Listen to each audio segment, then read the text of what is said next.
Hello Boro fans, it's Joe from Boro Fan TV and this is the preview for the upcoming game on Saturday the 5th of November with a 3 PM kick-off as the Boro take on Bristol City in the Sky-Bet Championship at the Riverside Stadium.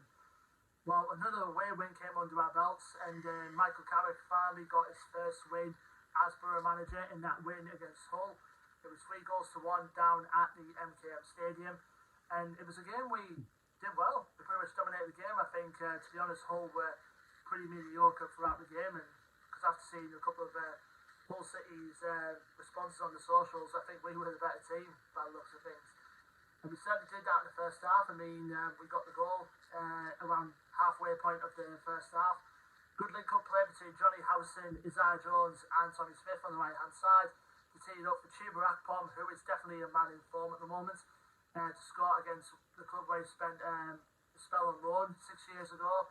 Well, 6 seasons ago, I should say, that Akpom was on loan at Hull to make it 1-0, and we took that into half-time. And when we came out of the second half, Hull were threatening throughout. I know Zach Steffen had to make a good save very early on from the shot from Oscar Estepinian, but Hull eventually got their reward in around the 60th minute.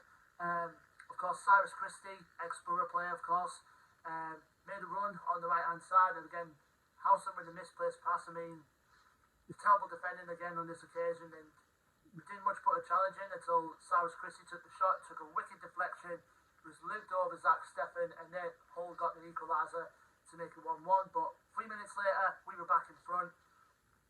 Free kick came in, and then I think it was Isaiah Jones with the cross coming in. Dower hand led to hit goalers, and to be honest, he was due a goal, I think, but the last touch definitely came off Tobias Figueiredo for an own goal to make it 2-1 to the Boro, and around 10 minutes to go to full time, we got a third. Great run from Ryan Giles.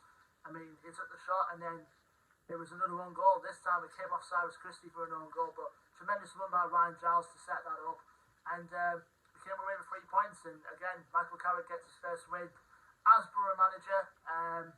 We're currently in 19th place now in the championship going into this weekend's fixtures. We're only just about 1 point above the bottom three, which at this moment is occupied by Wigan, West Brom and Huddersfield. So another couple of wins before the World Cup break. Obviously we'll get ourselves in a better position. I think a win could take us as far as 14th, depending on other results, but we're in a good position and we've got good confidence going into this game. Now, injury doubts going into this game.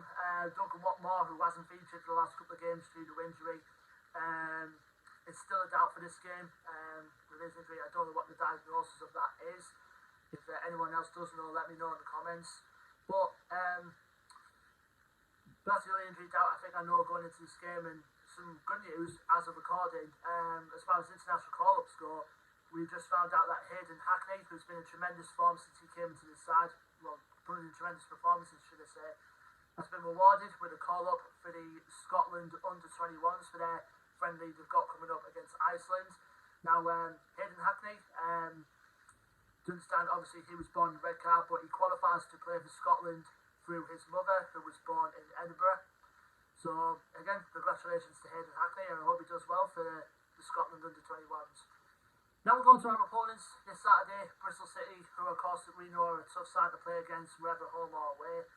They're a couple of places above the Boro at the moment in 15th. I think they're just 2 points above us at the moment, so we could leapfrog them if we beat them on Saturday.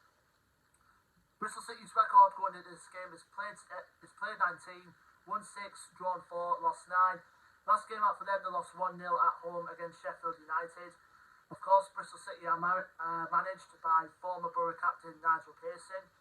As we all know, Nigel Pearson's teams throughout the years, they do love to play defensive-minded football with opportunity to counter-attack should they get the opportunity. So we've got to be mindful of that going into Saturday.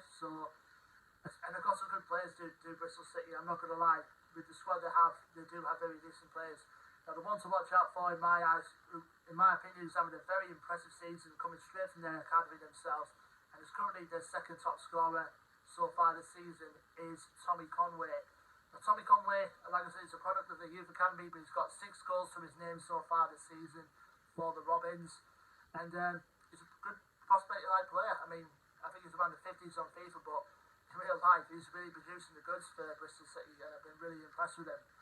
Also, another player to watch out for is Naki Wells, who also tends to score against us, despite the fact that we've been linked with him on multiple occasions throughout the years to get him transfer-wise.